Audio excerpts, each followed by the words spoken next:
할렐루야. 주의 이름을 찬양합니다. 선포된 말씀이 여러분 각 사람에게 꼭 필요한 하나님의 음성으로 들려지기를 주의 이름으로 축원드립니다. 오늘 말씀의 제목은 하늘과 땅 사이에 매달린 자, 또 공중과 땅 사이에 매달린 자라는 제목입니다. 여러분, 우리가 인생을 살면서 참 기가 막힌 일을 당할 때가 있을 수 있습니다. 이러지도 못하고 저러지도 못하고 그냥 꼼짝없이 욕을 먹건 또는 오해를 받건 죽임을 당하건 어떤 어려움을 겪을 수도 있습니다. 도대체 그 이유가 뭘까요? 오늘 본문을 보면 압살롬이 그동안 반역하는 일을 성공적으로 수행한 것 같았고, 그래서 이제 자기가 왕이 될 줄 알았는데 웬걸요, 보좌에 앉은 것이 아니라 상수리 나무에 매달려 갖고 비참하게 쳐죽임을 당하는 그런 신세가 됩니다. 어쩌다가 땅에도 발을 못 딛고 하늘을 나는 것도 아니고 대롱대롱 매달려서 이렇게 비참하게 쳐죽임을 당할까요? 그 이유가 뭘까요? 하나님께서 우리에게 은혜를 베푸셔서 압살롬이 범하고 당할 수밖에 없었던 이러한 곤란에 우리가 당하지 않게 되도록 우리에게 은혜 베푸시기를 간절히 소망합니다. 첫 번째 중요한 것은 이것입니다. 자, 압살롬이 이렇게 된 것은 장점 때문에 이렇게 된 거죠. 장점 때문에 죽을 수 있다. 이게 중요합니다. 한번 따라해보세요. 장점 때문에 죽을 수 있다.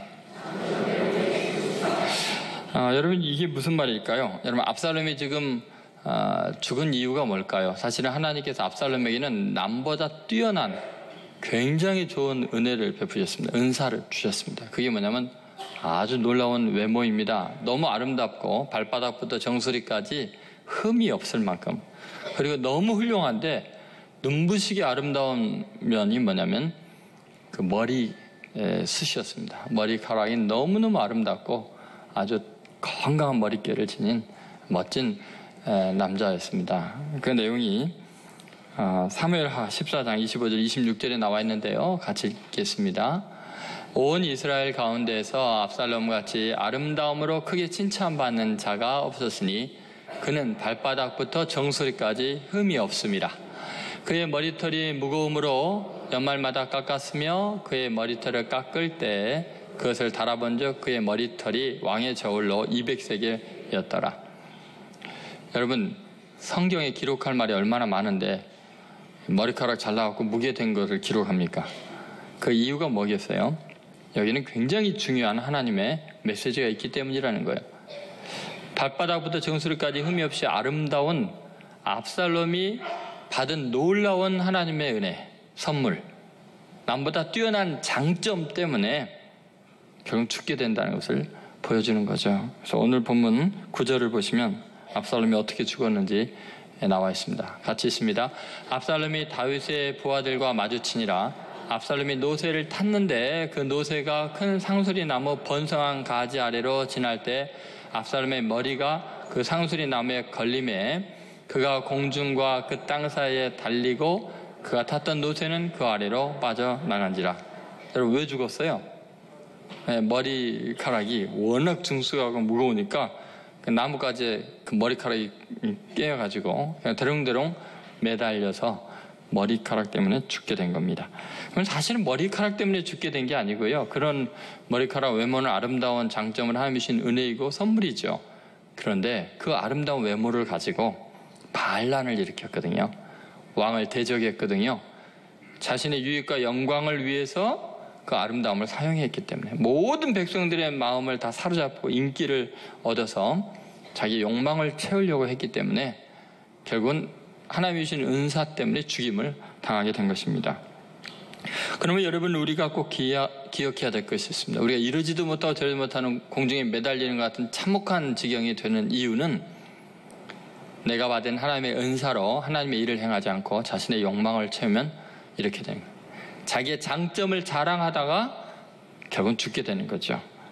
그래서 예레미야 9장 23절 24절에 보면 우리가 정말 자랑해야 될 것이 뭔지, 자랑하지 말아야 될 것이 뭔지를 말씀하고 있습니다. 같이 읽겠습니다. 여호와께서 이와 같이 말씀하시되 지혜로운 자는 그의 지혜를 자랑하지 말라. 용사는 그의 용맹을 자랑하지 말라.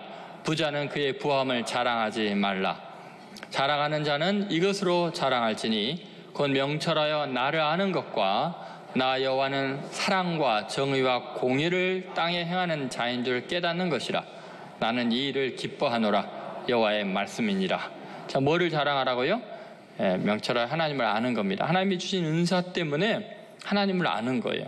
하나님이 나 같은 죄인에게 이런 명철을 주시고 지혜를 주시고 부를 주시고 권력을 주셨습니다. 용맹을 주셨습니다. 하나님 감사합니다 하고 하나님을 알아가는 거예요. 받은 장점 때문에 내가 뭔데 이렇게 은혜를 주십니까? 그리고는 하나님은 사랑과 정의와 공의를 행하시는 줄로 알고 하나님이신 내게 주신 이 장점, 은사를 가지고 하나님의 일을 행하는 겁니다. 그럼 믿습니까? 이것을 자랑하라는 거예요. 하나님이 내게 이런 은혜를 주셔서 하나님의 은혜로 이런 일을 행합니다. 그것이 하나님은 사랑과 정의와 공의를 행하는 줄을 알고 그 하나님을 자랑하라는 것입니다. 그런데 여러분, 압살롬은 그러지를 못했어요. 하나님이 주신 은혜가 너무 큰데 그걸 가지고 자기 자랑거리를 삼은 거예요. 자기가 높아지려고 하고 자기의 권력을 휘두르려고 하고 온 세상을 자기 휘하에 두려고 했습니다. 그 결과로 하나님이 주신 은혜 때문에 죽임을 당하게 됩니다. 그래서 여러분, 정말 중요한 점이 뭐냐면 우리가 구하는 것이 명철이고 부요함이고 지혜이고 권력이 돼서는 안 돼요. 그것은 수단에 불과합니다. 하나님께서 이미 내게 주신 은사를 내가 하나님의 영광을 위해서 온전히 쓸 수 있는 겸손함과 착한 마음과 좋은 믿음을 제게 주세요.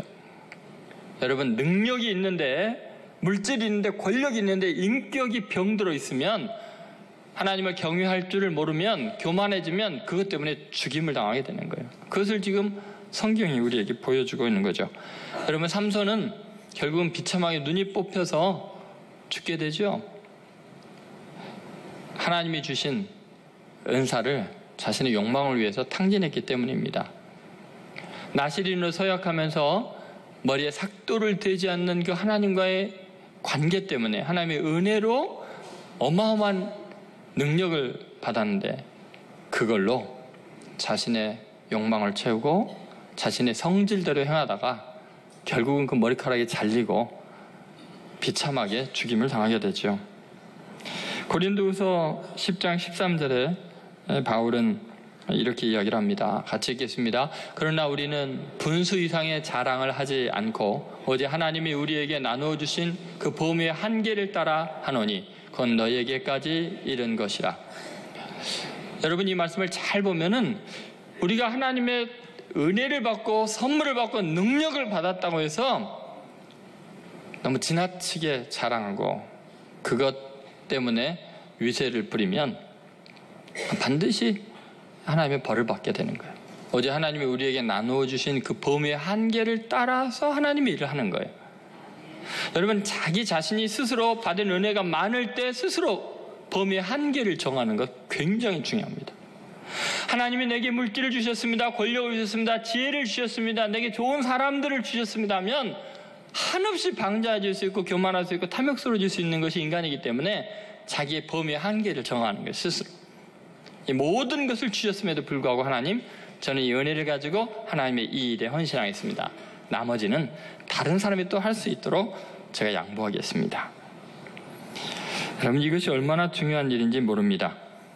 자랑거리가 있으면 하나님께 쓰임받는 범위를 모르고 한없이 모든 것에서 주인이 되려고 하고 주도적이 되려고 하면 그것 때문에 스스로를 죽이게 됩니다. 여러분, 예수님을 한번 생각해 보십시오. 예수님은요, 정말 지혜로우신 분이죠. 권능이 뛰어난 분이죠.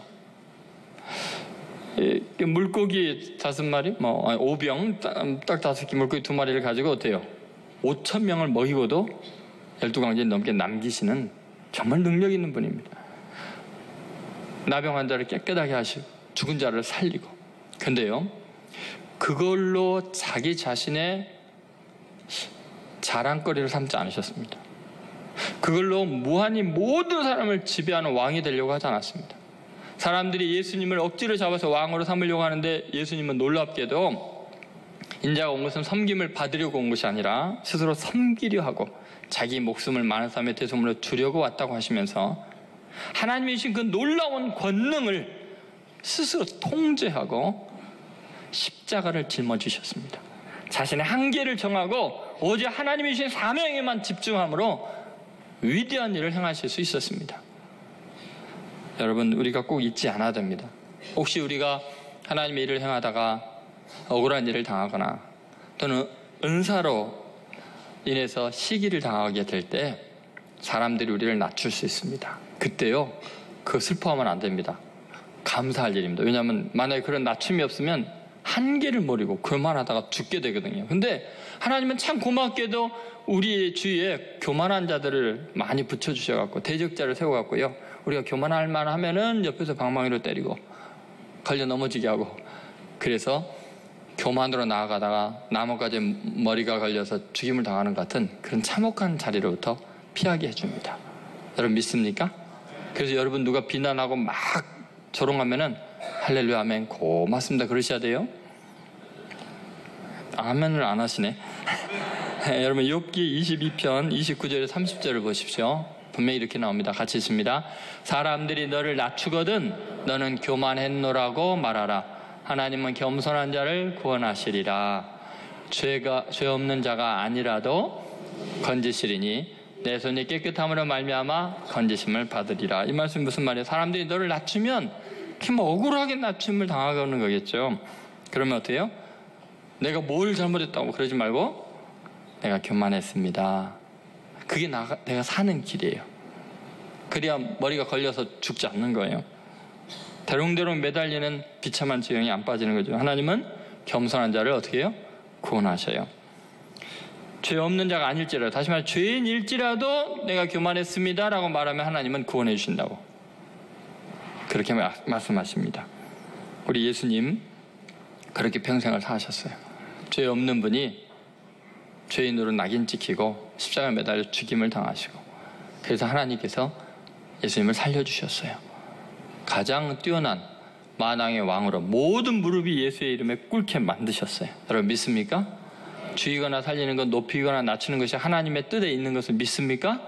그렇다면 스스로 겸손하시고 오직 하나님께 영광을 돌리십시오. 여러분이 받은 재물의 복, 지혜의 복, 권력의 복으로 사람들 앞에 교만히 행하면 안 됩니다. 내가 은혜를 많이 받은 것 때문에 스스로 높아지면 반드시 죽임을 당합니다. 그것이 재앙이 됩니다. 하나님께 은혜를 많이 받을수록 겸손함으로 장점이 죽음의 올무가 되지 않고 하나님의 영광이 되는 귀한 성도들 되시기를 주의 이름으로 소원합니다. 두 번째, 압살롬이 이렇게 죽임을 당하게 된 것은 은혜를 악용했기 때문입니다. 한번 따라해보세요. 은혜를 악용하면 죽게 된다. 여러분 요압은 압살롬을 죽이지 말라는 다윗 왕의 명령을 분명히 들었습니다. 온 백성도 다 들었습니다. 그런데 압살롬은요, 요압의 손에 의해서 죽임을 당합니다. 왜 그럴까요? 여러분 5절 말씀에 보면은 왕이 얼마나 엄중히 간곡히 부탁하는가가 잘 나와 있습니다. 같이 있습니다.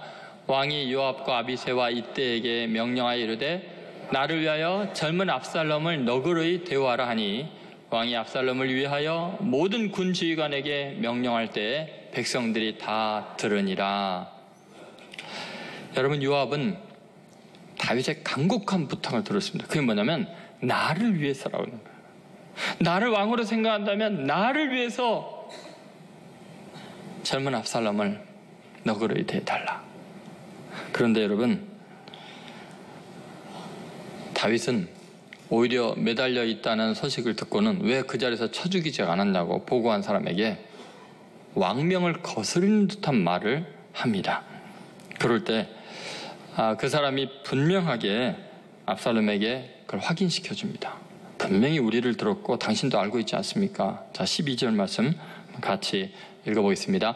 우리가 들었거니와 왕이 당신과 아비새와 이때에게 명령하여 이르시기를 삼가 누구든지 젊은 압살롬을 해하지 말라 하셨나이다. 그러면 여러분 지금 이렇게 분명히 해하지 말라는 것을 들었으면 요압의 입장에서 맞다, 내가 잠깐 잊었다, 미안하다 이렇게 하든지. 그런데 이 요압은요 기어이 압살롬을 죽이고야 마는데 이렇게 말하면서 가게 됩니다. 자, 14절 15절 같이 읽겠습니다. 14절 15절 말씀입니다. 요압이 이르되 나는 너와 같이 지체할 수 없다 하고 손에 작은 창 셋을 가지고 가서 상수리 나무 가운데서 아직 살아있는 압살롬의 심장을 찌르니 요압의 무기를 든 청년 10명이 압살롬을 에워싸고 쳐 죽이니라. 여기 보면 이렇게 말하죠. 나는 너와 같이 지체할 수 없다. 아니, 왕명이라고 하는데 왜 자기는 빨리 가서 죽여야겠다는 걸까요? 너와 같이 지체할 수 없다, 이 말은 너의 입장과 내 입장은 다르다란 말이거든요. 너는 지체할 수 있어도 너는 왕명을 꼭 지켜야 되지만 나는 왕명을 거역하고라도 지금 당장에 저놈 죽이지 않으면 안 된다. 그러면 요압이 왜 이렇게 분노하는 걸까요? 자기의 주군인 다윗 왕의 명령을 알면서도 거역하면서 기어이 압살롬을 죽일 만큼 분노에 사로잡힌 이유가 뭘까요? 그 이유는 명백합니다. 요압이요, 압살롬에게 어마어마한 은혜를 베풀었거든요. 근데 그 은혜를 헛되게 만들 뿐만 아니라 베푼 은혜로 원수를 갚는 거예요. 요압의 입장에서는요, 지금 당장에 압살롬을 죽이지 않으면 안 될 만한 이유가 있었어요. 자, 여러분, 도대체 뭘까요? 그럼 결국은 압살롬이 죽은 이유는 자기가 받은 은혜를 헛되이 받아서 죽임을 당하는 겁니다. 자, 무슨 일이 있었는지 한번 생각해 보십시오. 자, 압살롬은 마땅히 죽어야 되는 살인자였습니다. 자기의 형인 암논 왕세자를 죽였죠. 왜요? 자기 누이 동생 다말을 범했다고 해서 계획적으로 치밀한 작전을 짜서 왕세자를 죽였습니다. 그렇기 때문에 다윗 왕은 1급 살인죄에 해당하는 이 압살롬을 살려둘 수가 없죠. 왕으로서 그 나라의 정의를 실현해야 되기 때문에 반드시 죽여야만 됐습니다. 근데 요압의 입장에서 가만히 보니까 다윗이 왕으로서의 정의 실현과 아버지로서의 자식을 향한 사랑 때문에 이러지도 못하고 저러지도 못하는 고통 가운데 압살롬을 죽여야 되는 상황인 것을 알게 되죠. 그래서 압살롬이요, 드고아에 있는 여인 지혜로운 여자에게 작전을 이렇게 알려줍니다. 드고아 여인이 다윗 왕에게 이제 들어가서 통곡하고 울면서 왕이시여, 우리 아들을 좀 살려주십시오. 왜 그러냐 했더니 내게 두 아들이 있고 나는 과부인데 한 아들이 다른 아들을 쳐 죽였습니다. 그런데 마을 사람들이 그 살인한 자를 내놓으라, 그도 죽여서 죄에 대한 대가를 치르게 해야 된다. 그러니 과부인 내게 마지막 남은 희망을 끌려고 합니다. 통곡을 하면서 우니까 다윗 왕이 그게 무슨 일이시냐, 내가 네 아들 지켜줄 테니 걱정하지 마라. 네 아들 하나 남은 너의 희망을 끄지 않도록 내가 보호하겠다. 그랬더니 드고아 여인이 정색을 하고 정말 죄송합니다만 왕이시여, 내 말을 들으십시오. 왜 당신은 나에게 자비를 베풀면서 당신에게는 엄격하십니까? 왜 당신의 아들 압살롬을 죽이려고 하십니까?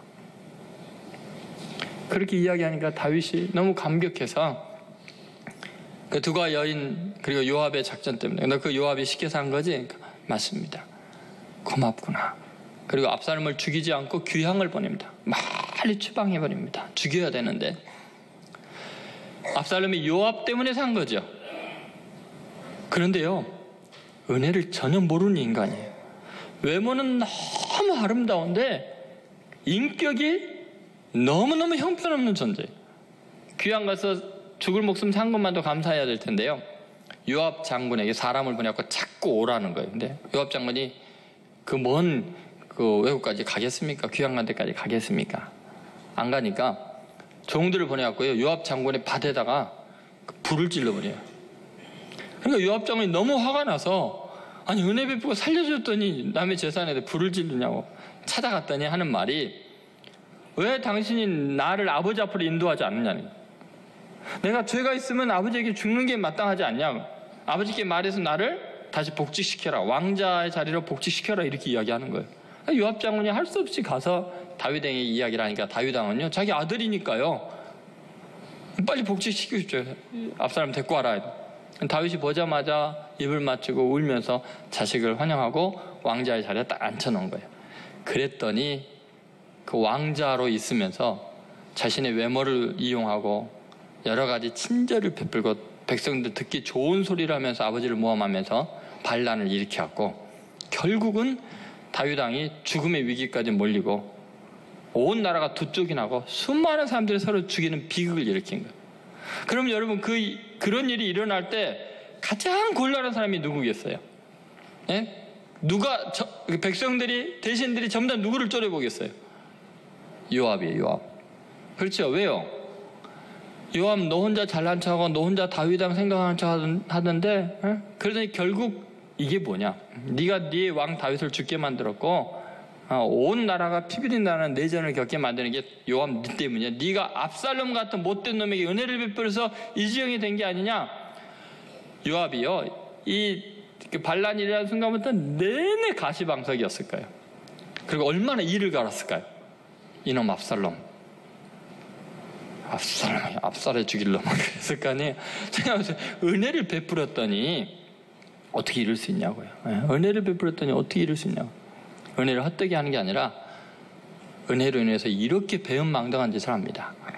사람이요, 그냥 아무 상관이 없는 사람이 잘못하면 용서할 수 있지만 은혜 베풀었는데 그 받은 은혜 가지고 대적을 하고 악을 행하면요 죽이고 싶어지는 거예요. 증오심이 드는 거예요. 그러니까 너는 지체할 수 있지만 나는 지체 못한다. 이게 뭐냐면 마음에 상처를 받은 거예요. 은혜 베풀고 상처받은 거예요. 기가 막힐 일이죠. 여러분, 우리가 인생 살면서 이런 일이 참 많습니다. 이런 일을 당하기도 하고 이런 일의 장본인이 되기도 합니다.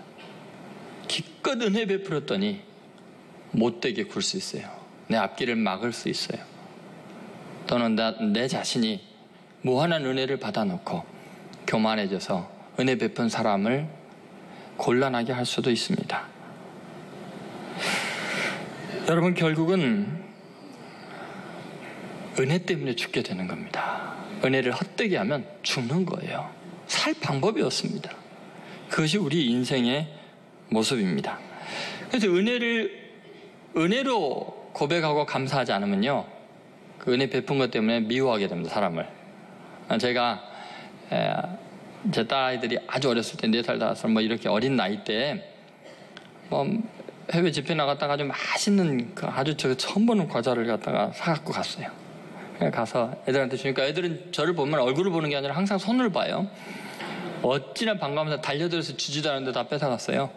뜯어보면서 둘이 나눠 먹는 게 아니라 이제 자기 건 누구 거 내 거 하고 이제 싸워요. 이러다 애들 시집갈 수 있나 모르겠는데 이게 어렸을 때 일입니다. 그래서 나눠 먹고 있는데 보니까 너무 맛있어 보이는 거예요. 그러니까 저도 인간인데 먹고 싶지 않겠어요? 잔뜩 사다 줬으니까 그 중에 하나만 달라고 그랬어요. 제가 하나만. 아빠가 맛 좀 보게 하나만 달라고. 어떻게 했을까요? 안 돼. 내 거야. 그러면. 제가 그 모습 보면서요, 인간의 죄성을 알았어요. 야, 인간은 타고나면서 죄인이구나. 야, 은혜를 이렇게 갚냐? 그거 다 줬더니 그거 한 쪼가리만 달라는데 안 주냐? 은혜 베푼 만큼이면 미운 마음이 들 때는 다시는 사주나 봐라. 괜히 내가 은혜 베풀고 내 딸 미워하고 있잖아요. 여러분, 하나님께서 여러분에게 많은 은혜를 베푸셨어요. 정말 많은 은혜를 베푸셨어요. 어렸을 때부터 이제까지, 요람에서부터 무덤까지, 영생을 얻을 때까지. 그런데 우리는요, 얼마나 인생한지 몰라요. 얼마나 은혜를 헛되이 받는지 몰라요. 은혜를 자기의 자랑거리로 자기의 욕망을 충족하는 도구로 전락시키고, 그러니 은혜 때문에 미움받을 수밖에 해요. 은혜 때문에 저주를 불러오게 돼 있죠. 여러분, 한번 깊이 생각해 보십시오. 히브리서 6장 4절에서 6절에 이런 말씀이 있습니다. 같이 읽겠습니다. 한번 빛을 받고 하늘의 은사를 맛보고 성령에 참여한 바 되고 하나님의 선한 말씀과 내세의 능력을 맛보고도 타락한 자들은 다시 새롭게 하여 회개하게 할 수 없나니, 이는 그들이 하나님의 아들을 다시 십자가에 못 박아 드러내놓고 욕되게 함이라. 여러분, 그리스도인들이 그 많은 은혜를 받고 십자가의 사랑과 성령의 능력을 경험하고 하나님께 복을 받았는데 그 복을 가지고 탐욕스럽게 행하고 그리스도의 십자가를 욕되게 하고 교회가 욕먹게 하면 그 어떻게 구원을 받겠어요? 받은 은혜 때문에 저주를 자초하고 있는 거 아니에요? 지금 우리의 모습이 그런 거 아닙니까? 매일 TV에 나오는 그리스도인의 모습과 내 삶이 그런 건 아닙니까? 여러분, 은혜를 헛되이 받아서는 안 됩니다. 하나님의 그 피눈물 나는 귀한 독생자를 십자가에 죽게 할 만큼 우리를 사랑했는데 우리가 스스로 의롭다고 생각하고 남보다 잘났다고 생각하고 하나님이 주신 복을 가지고 교만하게 굴면 저주를 불러오는 것입니다. 고린도후서 6장 1, 2절에 이렇게 바울은 말합니다. 같이 읽겠습니다. 우리가 하나님과 함께 일하는 자로서 너희를 권하노니 하나님의 은혜를 헛되이 받지 말라. 이르시되 내가 은혜 베풀 때 너에게 듣고 구원의 날에 너를 도왔다 하셨으니. 여러분, 이 말씀을 잘 보면 하나님의 은혜를 헛되이 받지 말라는 거예요. 하나님이 내게 은혜를 베푸셔서 내가 기도할 때 들어주시고 구원해 주셨고 날 도와주셨는데 그렇게 구원받았더니 압살롬처럼 반역을 행해요? 자기가 왕이 되려고 해요? 예수 그리스도 이름을 욕되게 해요? 자기 인생의 주인이라고 생각하고 자기의 배를 채웁니까? 기가 막힐 일이죠. 여러분, 차라리 은혜를 안 받았으면 불쌍히 여기기나 여김을 받을 텐데 은혜 앞에서 그래서 겸손해야 합니다. 은혜 받은 피조물로서 끝까지 겸손해야 됩니다. 우리 주님의 놀라운 은혜를 한번 생각해 보십시오. 예수님은 너무나 많이 배신을 당하셨어요. 제자들이 부인하고 저주하고 도망갔어요. 그렇게 사랑했던 백성들은 십자가를 못 박으라고 소리를 지릅니다. 로마의 군병들은 너무나 잔혹하게 대했습니다. 그런데 예수님은 그 순간순간마다 아버지, 저들의 죄를 사하여 주옵소서. 자기들이 하는 일을 알지 못함입니다. 예수님은 끝까지 은혜를 은혜되게 하려고 피눈물 나는 기도를 하셨어요. 여러분, 우리가 죄인인 걸 잊어서는 안 됩니다. 죽을 자였다는 것을 잊어서는 안 됩니다. 하나님이 주신 은혜 때문에 교만해지고 스스로 높아져서는 안 됩니다. 은혜는 끝까지 은혜로 남아야 돼요. 여러분, 우리가 얼마나 보잘것없는 껍데기만 번지르한 자입니까? 압살롬처럼 남보기에 아름답고 흠이 없어 보이고 그러나 인격은 속이 병들고 교만하고 타락해 있다면, 은혜를 헛되게 한다면 어찌 살 수 있겠습니까? 여러분, 하나님 앞에 회개해야 합니다. 주님, 나를 불쌍히 여겨주세요. 은혜 때문에 교만한 죄를 용서해 주세요. 은혜가 끝까지 은혜로 남을수록 겸손한 사람 되게 해 주옵소서. 그렇게 주님 앞에서 사랑받는 성도들로 인정받으시기를 주의 이름으로 소원합니다. 세 번째, 눈앞에 이익이 죽게 만듭니다. 한번 따라하세요. 눈앞에 이익이 죽게 만든다. 여러분, 압살롬이 매달려 있는 것을 한 사람이 요압 장군에게 가서 알려줍니다. 그때 요압이요, 그 청년에게 굉장히 호감이 갈 만한 제안을 합니다. 자, 한번 11절 말씀 같이 읽겠습니다. 요압이 그 알린 사람에게 이르되 내가 보고 어찌하여 당장에 쳐서 땅에 떨어뜨리지 아니하였느냐? 내가 내게 은 10개와 띠 하나를 주었으리라 하는지라. 여러분, 지금 이 한 사람이 처음 발견한 사람이죠. 압살롬이 대령대로 매달려 있는 걸 발견하고는 왕의 명령 때문에 자기는 죽이지 못하고 요압 장군에게, 자기 직속상관에게 그 소식을 전했습니다. 그랬더니 요압 장군이요, 너무 안타까우면서 하는 말이, 야, 너 상 받을 기회를 놓치는 거 아니야? 너가 만약에 당장에 쳐서 죽였다면은 내가 너한테 은 10개와 띠 하나를 줬으면, 띠가 뭔지는 모르겠어요. 근데 아마 1계급 특진을 말하지 않을까, 계급장 하나 더 달아준다는 것이 아닐까 하는 생각이 듭니다. 물질과 권력을 움켜쥘 수 있는 기회가 왔습니다. 여러분 같으면 어떠실래요? 이럴 때 이럴 때 어떻게 하실래요? 아유, 장군님, 제가 그 장군님의 뜻을 미처 몰랐네요. 제가 돌아가서 당장에 쳐 죽이고 오겠습니다. 장군님 말씀하신 대로 순종하겠습니다. 그럴 수 있잖아요. 눈앞에 보이는 은 10개, 그 다음에 1계급 특진이라는 권력에 대한 욕망, 눈이 어두울 수 있습니다. 그런데 여러분, 놀랍게도 이 한 사람은 굉장히 지혜로운 사람입니다. 눈앞에 있는 이익 취하다가 죽임당할 수 있다는 걸 아는 사람입니다. 자, 어떻게 말하나 보세요. 13절입니다. 같이 읽겠습니다. 아무 일도 왕 앞에는 숨길 수 없나니 내가 만일 거역하여 그의 생명을 해하였더라면 당신도 나를 대적하였으리다 하니, 여러분 이 말이 얼마나 놀라운 이야기인가 보십시오. 바로 직속 상관의 명령과 유혹 앞에서 물질과 권력, 그것이 군인들이 바라는 모든 것입니다.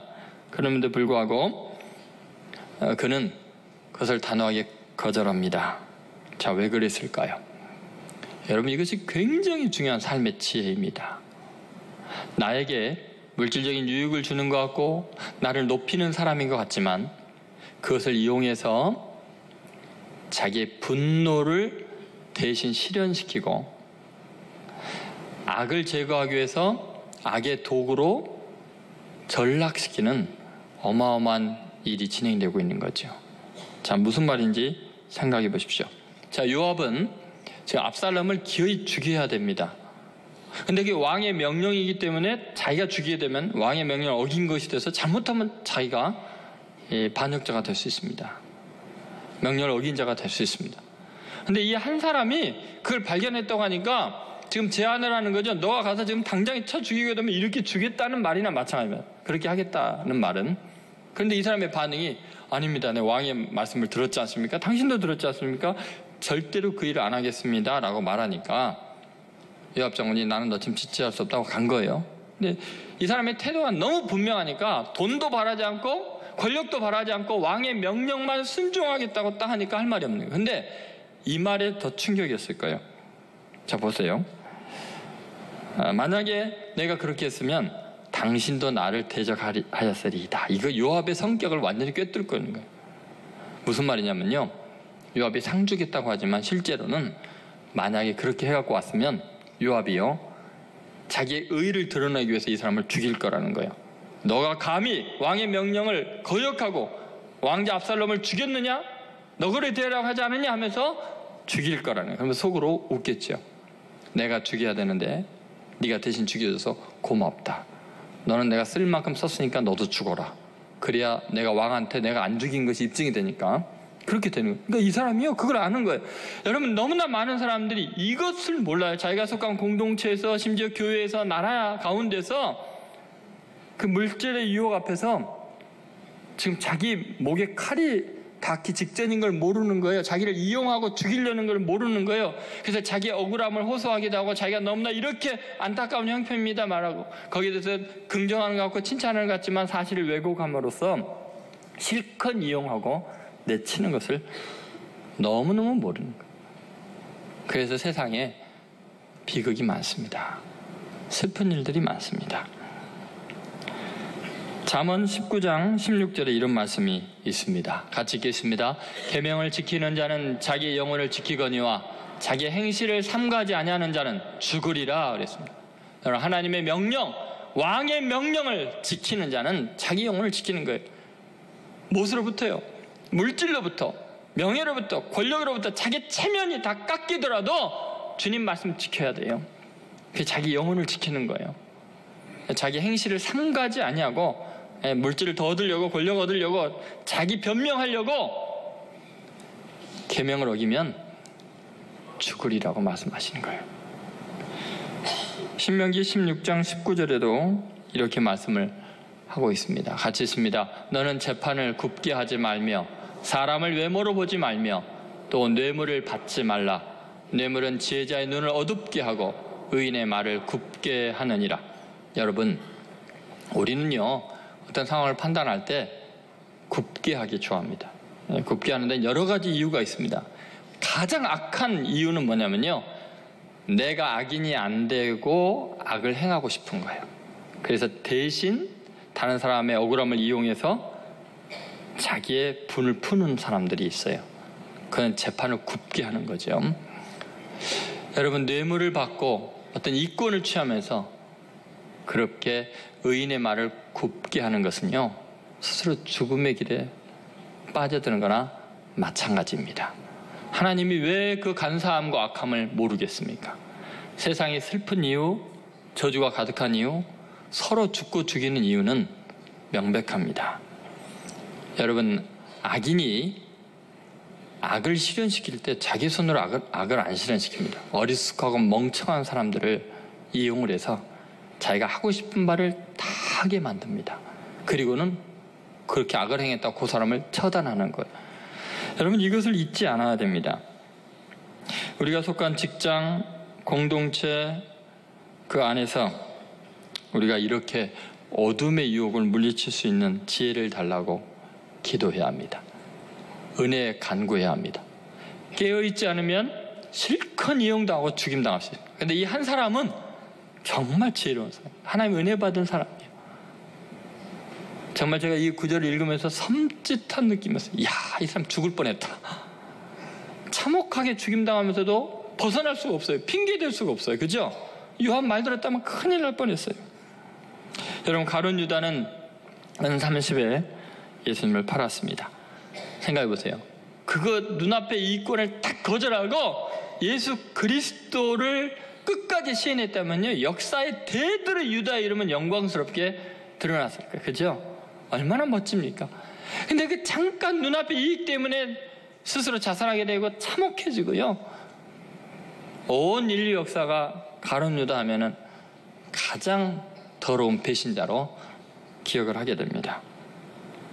여러분, 예수님은 놀랍게도 하늘과 땅의 모든 권세와 영광을 딱 단호하게 거절했습니다. 사탄이 시험할 때 하늘과 영광을, 그 모든 영광을 보여주면서 나한테 절만하면 이 모든 걸 너에게 주겠다고 했는데, 예수님은 사탄아 물러가라 했죠. 주 너의 하나님을 경배하라 그랬다. 여러분, 우리도 매일매일 이 고백이 가능해야 됩니다. 나를 구원하신 그분을 예배하고 그분을 섬기는 것을 방해하는 것이라면 내 명예도, 내 권력도, 내 물질도 다 버리겠다. 내 쾌락도, 내 즐거움도, 내 취미생활도 다 내려놓겠다. 여러분, 주일날 나를 구원하신 주님께 감사하고 예배드리는 요 순간에 이 자리에 오는 게 얼마나 많은 유혹을 여러분 뿌리치고 왔어요. 직장에서 친구들이, 사랑하는 사람이 여행 가자, 뭐 이거 하자 저거 하자 해도 그 모든 것을 내려놓고 유혹을 물리치고 오직 주님을 사랑한다 고백하기 위해서 이 주의를 온전히 상수하고 있는 것입니다. 오늘 말씀을 통해서 여러분, 우리는 귀한 진리를 깨달았습니다.